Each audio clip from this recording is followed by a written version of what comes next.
บ่าวเล่านั่งแต่รุ่นตักน้ำแข็งกันยังไม่อยากถ่าย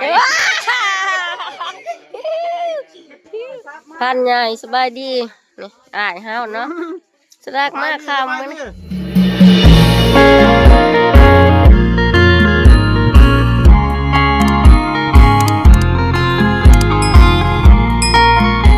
สบายดียินดีตอนรับข่าวชูชองกุลดาสาวลาวคือเก่าพี่น้องเนาะมื้อนี้สราสิไปย่ามอ้ายเนาะอยู่บ้านเพิ่นเนาะเพราะว่าป้าเพิ่นกับสามีมาแต่เมืองนอกเนาะสราสิไปย่ามบ้านพานใหญ่เนาะพานใหญ่ก็คือพานจิตพี่ชายของเฮาเองเนาะสราสิไปเยี่ยมไปย่ามเพิ่นมื้อนี้เนาะทุกคนขี่รถจักรไปคือเก่ามื้อนี้ทุกคนไปกันทุกคนให้ในทางมันแหงแน่แหละเนาะทุกคนเนาะมีแต่ขี้ไงบัดนี้ทุกคนเลยฝนบ่ตกก็กินขี้ไงทุกคนสระเพื่อสิฮอดก็ใกล้เติบเนาะตะเว้นสิตกดินพุ่นแหละทุกคนนี่เด้อทุกคนตะเว้นสิตกดินสระก็มาคนเดียวเนาะมาก่อนเมาเฮียงให้มาก่อนเฮาต้องข้ามหัวให้หัวสิไปเด้อทุกคนหน้าเพิ่นบ้านเพิ่นอยู่ภาคหัวเนาะทุกคนบ้านท่านใหญ่เนาะนี่หน้าหัว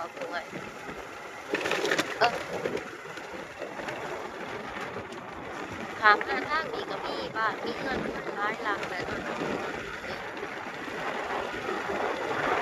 สำหรับตัวเราเองสวยมากเนาะที่เป็นปี2 ปีเลย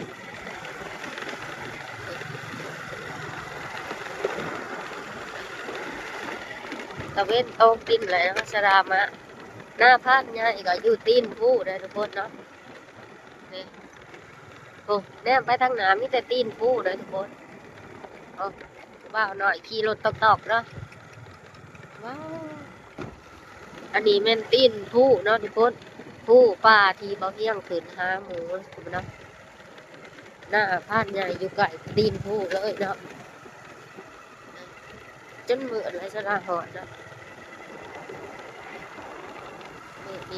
นี่เป็นทงหน้าพาดใหญ่เนาะเดือดทุกคน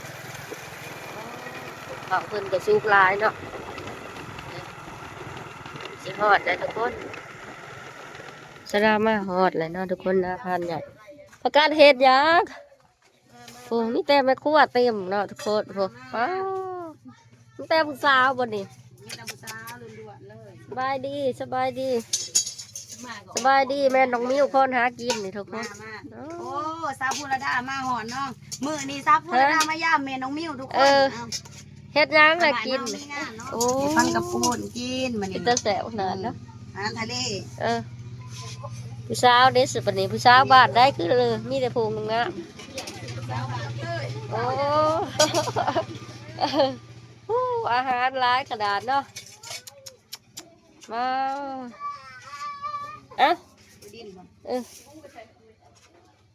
หนาวอะไรคอยเป็นวัดคอยผู้มวนคอย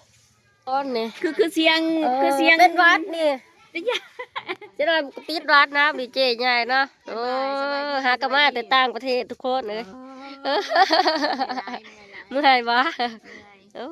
เมื่อไหร่พอกินแต่อาหารทะเลโผดว่าโอ้โห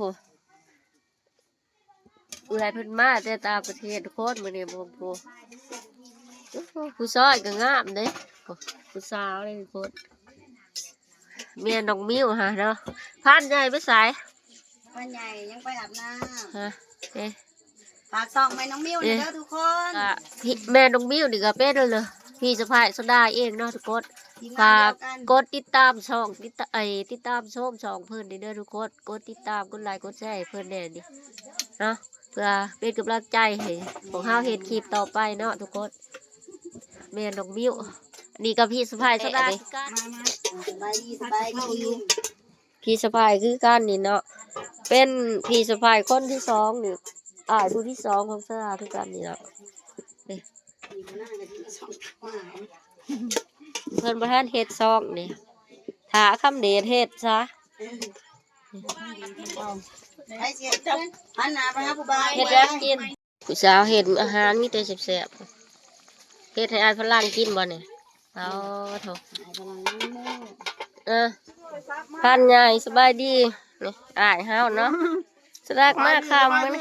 มันกินกระเมาเรื่องแล้ว กินข้าวเหมาเต็มปากสลากก็มากคำเนาะ มาขับมาได้ละพันเฮียง ยังลกมัดข่าวสิมาน้ำลังไปแม่ละผู้สาวกันนะจะมาก็พายได้พานพ่อได้พานอีกแล้วทุกคน หัวผู้สาวหลายไม่เชื่อเมียมานะ ทุกคนผู้สาวลายผักบอเมียมาพวกพระอยากได้เสื้อไม้ก็ใส่เลยผู้ทุกคนพวกนี้ ใส่สลองน้ำใจเอฟซีนี่ขอมุกขอบใจลายเอฟซีผ่านให้ ผู้ ใส่เสื้อลายพางให้ ค่าขนาดเนาะโอ้ในคล้องเลนมาปั้นได้ข้าวเหมาเนาะเฮ้ยใส่กระบอกถือทะ เขาใส่จะไหนล่ะบ่ กระเบื้องตี เอาเขานี่เลย ท่านใหญ่ได้คล้องเลนมานี่ ยาในกล่องมีปัญหาเนื้อบ่ได้คีบได้จำเป็นหมูมีกระซื้อ บ่มีกระสือ ได้เด้ ลวกกุ้งปลาหมึกลวกแล้วเลยเนาะลวกกุ้งต้มพริกหดหมอเจ๊ไหมเจ๊ไหมให้ได้ไปตามประเทศเลยหดเองบ่ได้พ่อแล้วประจับนะ พอแล้ว พ่อแล้วพ่อแล้ว เอาใส่เอาถอยมา นี่ก้อนมาดิลูกกระโดดสดาก็เป็นหวานพิษมาจากโรงพยาบาลแหละเนาะอยู่บ่เหมือนปานใดเป็นหวานอยากมาเล่น พ่อก่อนลูกพ่อก่อนมาท่านเองเอาลูกมาเบิด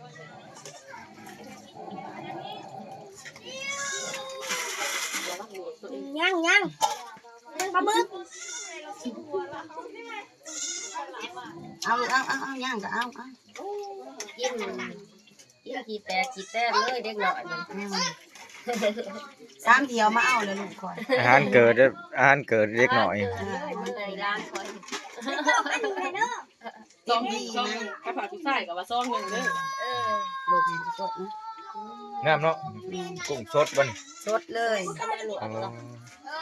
แต่ว่ามันเสียเวลาว่าอยากให้กุ้งแช่น้ำปลาก็ที่ขาด กุ้ง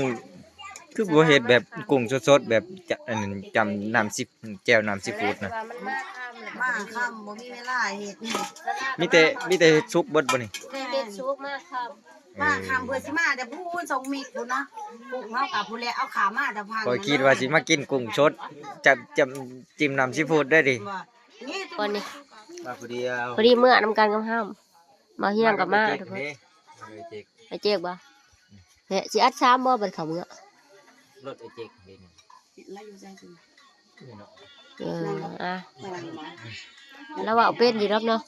โอ้ยเรียบ รับแล้วเนาะ อาจารย์ใหญ่ใช่เนาะ เราอีกช้อนนะ อ่ะ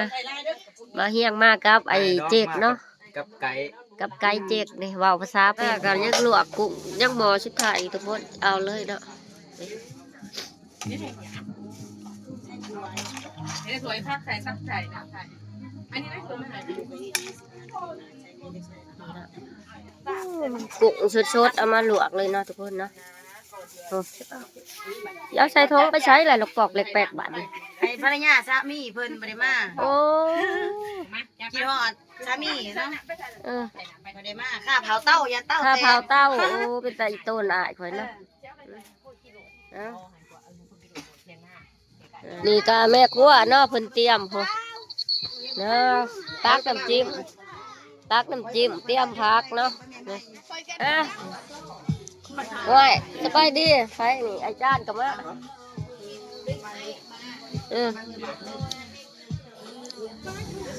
กินเหล้าสดๆก่อนเมื่อยแก่เด้อพี่น้องเหล้าสดๆให้มันเศร้าเป็นหวัดจักหน่อยดิขอบคุณค่ะ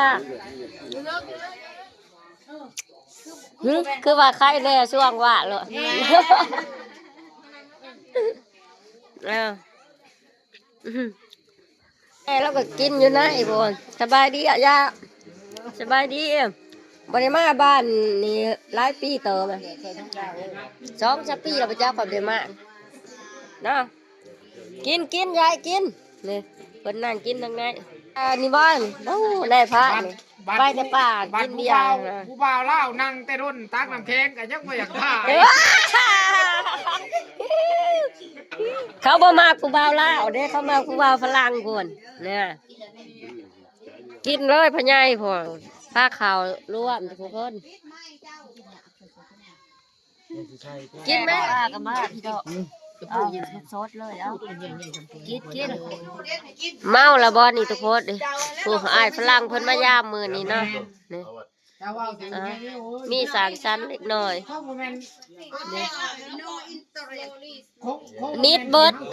บ่เจ๊กก็มาได้มื้อนี้โคตรบ่เจ๊กคนพากินนี่ ฝากติดตามส่องเราเลยเด้อทุกคนเอาไอ้เจ๊ก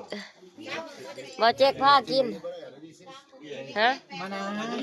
อีหยังอีแหละ ไข่มุกตั้มนะ โอ้แล้วบาดนี้มาตำมาต้มบาดนี้ ใช่แหละ เอ้า เช้าหน้าตีดง โอ้